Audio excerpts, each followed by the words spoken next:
आज हमारे पास जो सामग्री है वो भारत की एक बहुत ही जानी मानी परीक्षा पर है, यूपीएससी। हाँ, संघ लोक सेवा आयोग, सिविल सर्विसेज एग्जामिनेशन। बिल्कुल, सीएसई। ये वही परीक्षा है जिससे देश के बड़े बड़े अधिकारी मतलब आईएएस, आईपीएस चुने जाते हैं। सही कहा। और आज हम इसी प्रक्रिया को थोड़ा समझने की कोशिश करेंगे, जो भी हमें जानकारी मिली है उसके आधार पर। हाँ, तो चलिए देखते हैं कि ये सब होता कैसे है। ये सिर्फ एक परीक्षा तो है नहीं। नहीं, बिल्कुल नहीं। ये तो जैसा हमारी सामग्री भी बताती है, लाखों युवाओं के लिए एक सपना है, देश सेवा का एक बहुत बड़ा रास्ता। सही।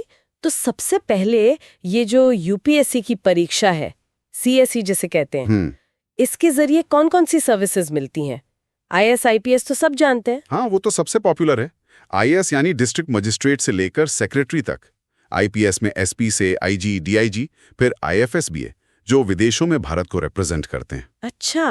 पर इनके अलावा भी करीब 20 और सेवाएं हैं।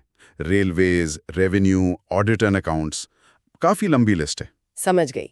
तो अब आते हैं इसकी प्रक्रिया पर। ये 3 स्टेज में होती है ना? हाँ, 3 चरण है इसके। पहला है प्रीलिम्स यानी प्रारंभिक परीक्षा। प्रीलिम्स, इसमें क्या होता है? ये ऑब्जेक्टिव टाइप होता है शायद। हाँ, बिल्कुल ऑब्जेक्टिव।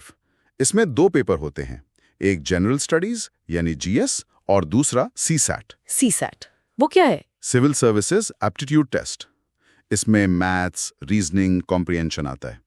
पर यह सिर्फ क्वालिफाइंग है, मतलब 33% नंबर ले आए तो बस। अच्छा, तो इसके नंबर फाइनल में नहीं जुड़ते? नहीं, और प्रीलिम्स के किसी भी पेपर के नंबर फाइनल मेरिट में नहीं जुड़ते।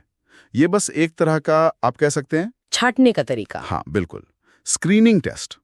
असल में जो कट ऑफ बनता है वो जीएस पेपर के आधार पर बनता है, और उसी से पता चलता है कौन मेंस देगा। और मैंने सुना है कि प्रीलिम्स में ही सबसे ज्यादा लोग बाहर हो जाते हैं। हाँ, ये बिल्कुल सही है। आंकड़े तो यही दिखाते हैं कि लाखों में से कुछ हजार ही मेंस तक पहुंच पाते हैं। ये बहुत मुश्किल स्टेज है। तो प्रीलिम्स पास कर लिया, फिर आता है मेंस यानी मुख्य परीक्षा। जी। और ये पूरी तरह से लिखित परीक्षा है, डिस्क्रिप्टिव। हाँ। इसमें तो काफी सारे पेपर होते हैं शायद। हाँ, इसमें कुल 9 पेपर होते हैं। 9? बाप रे। हाँ, लेकिन रुकिए, इनमें से 2 पेपर भाषा के होते हैं, एक इंग्लिश और एक कोई भी भारतीय भाषा जो आप चुने। ये दोनों क्वालिफाइंग होते हैं 300-300 नंबर के। अच्छा, इनके मार्क्स भी नहीं जुड़ते फाइनल में? नहीं जुड़ते। मेरिट बनती है बाकी के 7 पेपर से। और वो 7 कौन से हैं? उसमें एक होता है निबंध का पेपर, 250 नंबर का। फिर 4 पेपर जनरल स्टडीज के होते हैं, जीएस 1, 2, 3, 4, हर एक 250 नंबर का। अच्छा, यानी 1000 नंबर जीएस के? बिल्कुल।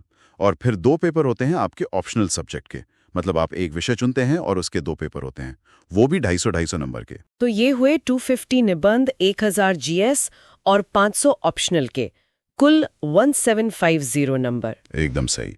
इसी 1750 में से मेंस की मेरिट बनती है, और ये बहुत बहुत गहन होता है। यहाँ सिर्फ जानकारी नहीं, बल्कि आपकी समझ, विश्लेषण करने की क्षमता, लिखने का तरीका सब परखा जाता है। हाँ, लगता तो है। सिर्फ रटने से काम नहीं चलेगा। बिल्कुल नहीं। गहराई से समझ और उसे अच्छे से प्रस्तुत करना जरूरी है। ओके, तो मेंस हो गया। इसके बाद आता है आखिरी चरण, पर्सनालिटी टेस्ट, जिसे लोग आम भाषा में इंटरव्यू कहते हैं। इंटरव्यू, ये कितने नंबर का होता है? ये होता है 275 नंबर का। अच्छा, तो यहाँ क्या देखते हैं? फिर से ज्ञान की परीक्षा? नहीं, यहाँ ज्ञान से ज्यादा व्यक्तित्व पर फोकस होता है। पैनल ये देखता है कि आप कितने अलर्ट हैं, आपकी सोच कैसी है, क्या आप दबाव झेल सकते हैं, आपकी ईमानदारी, लीडरशिप क्वालिटीज, ये सब। हाँ, मतलब आप उस जिम्मेदारी के लायक हैं या नहीं जो आपको सर्विस में मिलेगी। बिल्कुल, आपकी ओवरऑल पर्सनैलिटी का टेस्ट है ये।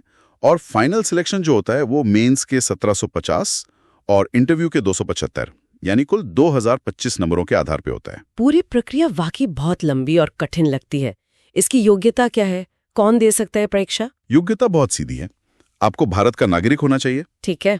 उम्र कम से कम 21 साल होनी चाहिए। और जनरल कैटेगरी के लिए? अधिकतम 32 साल है। बाकी आरक्षित वर्गों के लिए उम्र में छूट मिलती है। और पढ़ाई? किसी भी विषय में ग्रेजुएशन की डिग्री होनी चाहिए, किसी भी मान्यता प्राप्त यूनिवर्सिटी से, बस। किसी भी विषय में मतलब आर्ट्स, साइंस, कॉमर्स, इंजीनियरिंग, कुछ भी? हाँ, कुछ भी। इससे फर्क नहीं पड़ता कि आपने ग्रेजुएशन में क्या पढ़ा है। ये तो सचमुच एक बहुत बहुत बड़ी चुनौती है। हर साल लाखों लोग फॉर्म भरते हैं और चयन होता है सिर्फ कुछ 100 का, कभी 700, कभी 800, कभी 1000 के आसपास। सफलता दर बहुत ही कम है। और ये पूरी प्रक्रिया, जैसा आपने कहा, करीब 1 साल ले लेती है। हाँ, लगभग।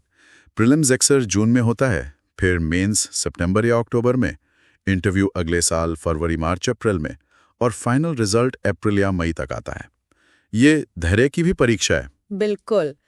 तो संक्षेप में कहें तो यूपीएससी सिविल सेवा परीक्षा एक 3 चरण की बहुत ज्यादा कंपटीशन वाली प्रक्रिया है। हाँ, जो सिर्फ आपकी किताबी जानकारी नहीं, बल्कि आपके पूरे व्यक्तित्व, आपकी सोच, आपकी क्षमता, सबको परखती है। और इसके जरिए चुने गए लोग देश के सबसे ऊंचे प्रशासनिक पदों पर पहुंचते हैं। सही कहा। और जैसा कि स्रोत भी बताते हैं, ये सिर्फ एक नौकरी नहीं है, ये इज्जत, अधिकार और साथ ही देश के लिए सीधे तौर पर कुछ करने का एक बहुत बड़ा मौका है।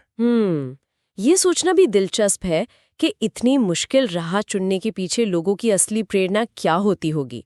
क्या सिर्फ पद है या वो सेवा का जज्बा जिसकी बात होती है? शायद दोनों का मिला जुला रूप हो, या शायद हर किसी के लिए अलग अलग वजह हो। सोचने वाली बात है ये तो। इसी विचार के साथ आज की ये बातचीत यहीं खत्म करते हैं।